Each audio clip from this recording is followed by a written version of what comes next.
Today we're going to be talking about evaluating an author's diction, and by diction we mean word choice, and we'll define that more in just a moment. Here's a famous quote by Mark Twain concerning word choice. It's ironic, of course, and it's worth talking about the meaning behind his line there. Okay, so here's a page that you're going to need to take some notes on. First of all, the definition of diction. Just generally speaking, it just means word choice. The words you choose to use in your writing or in your speaking or in your presenting or whatever. And I need you to know these four subcategories that I'm talking about with regards to diction.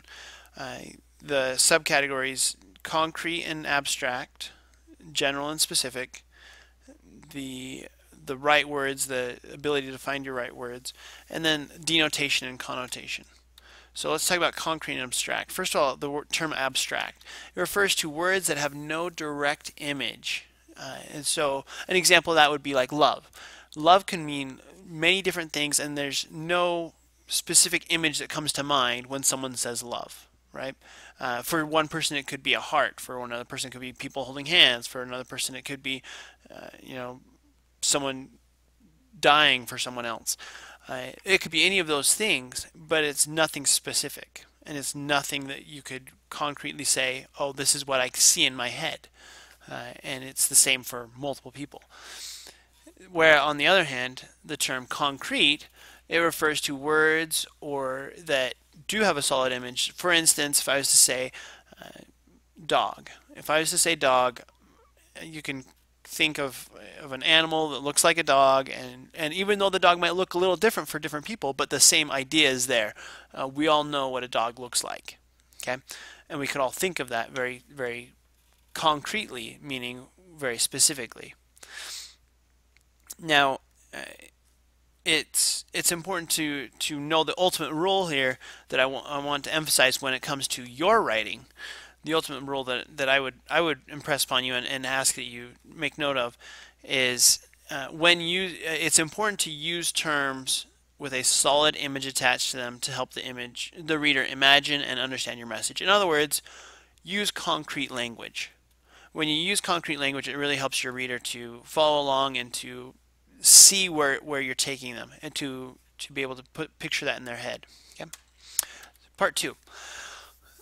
General and specific. So it's important to try to avoid general writing in what generalities in your writing. General writing, like abstract writing, makes it difficult for the reader to see exactly what the author is trying to convey. For example, look at these two sentences. So if I said, that boy ran to the store, or if I said, James sprinted to Walmart, notice a couple things that I changed. First of all, instead of the boy, a general term, I'm giving it a specific name.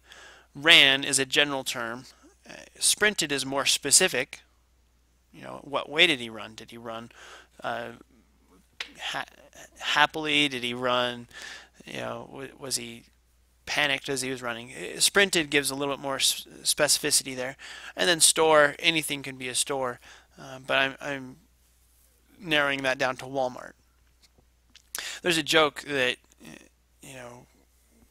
when talking about generalities, if I said, this one summer I went some places, I did some things with some people, it was really fun and memorable.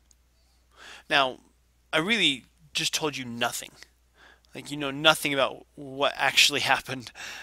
Whereas if I said, we went to blank, blank, blank, blank, and I name out some specific places and specific actions and specific people, then that creates more of an image in your head, and it's more specific. And so that's another way in which I would emphasize the importance of diction. So look at the rule here is just to use specific terms when writing and avoiding overly general words and phrases. Okay. Number 3, finding the right word. Most people would argue that when you're using nouns and verbs, you should be able anyways in your writing to use nouns and verbs and not have to focus on adjectives and adverbs, because if I'm using the right word, it could eliminate the need for the adjective or the modifier that would come along with it. By modifier I mean words that would be used to modify or to explain another word. An adjective is a modifier for another noun or another adjective, and so by using the right noun, maybe I could get rid of a couple of modifiers, a couple adjectives, anyways. And same thing with verbs.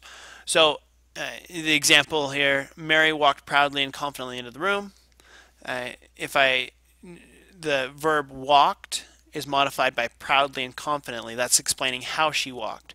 However, if I said Mary strutted into the room, to strut implies pride and it implies confidence. And so I can very succinctly say Mary strutted in the room and capture the full meaning. Okay, so the rule here, two rules actually. First, when you can, avoid the use of modifiers by replacing it with a more accurate noun or a verb. Okay, and second, avoid the word very. Other ones to avoid: totally, extremely. Okay, these are adverbs that really are just used to push words to the extreme. Saying it was very cold. Instead of saying very cold, I could say it was frigid, and capture the same meaning. The word very becomes redundant, it becomes overly used, and it just loses its meaning. Okay. Number 4, denotation, connotation. First of all, denotation.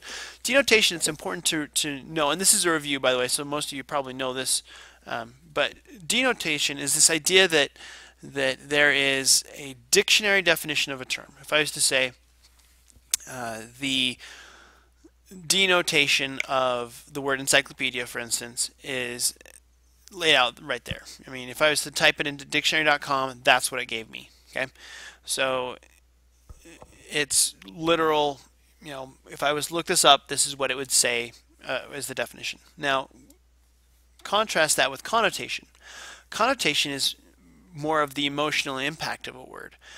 For instance, if with the term encyclopedia, if I was to say what is the connotation of the term encyclopedia, most of you would probably say, well, maybe when you think of encyclopedia, you think of boring, of long-winded explanations, something along those lines. Another example of that, of terms with different connotations, if I was to take the word murder, which admittedly has a strong negative connotation, versus the word slaughter, also a negative connotation, in fact a more negative connotation. So if I was to choose the word murder in a situation, that's one thing, but I might use the word slaughter to impress an even greater need upon my readers to notice the extremes of the word. Anyways, so most terms usually have either a positive or a negative connotation, and the rule here that I would impress upon you is that it's important to consider both the definition, the dictionary definition or the denotation, and the emotional impact of the word or the connotation. So choose your words carefully, and knowing that the emotional impact of the word is also at play. And I gave you another example there of welfare and safety net, both meaning the same idea, but a definite different connotation. Okay, so and then here are just some of the places that I found some resources on. Thank you.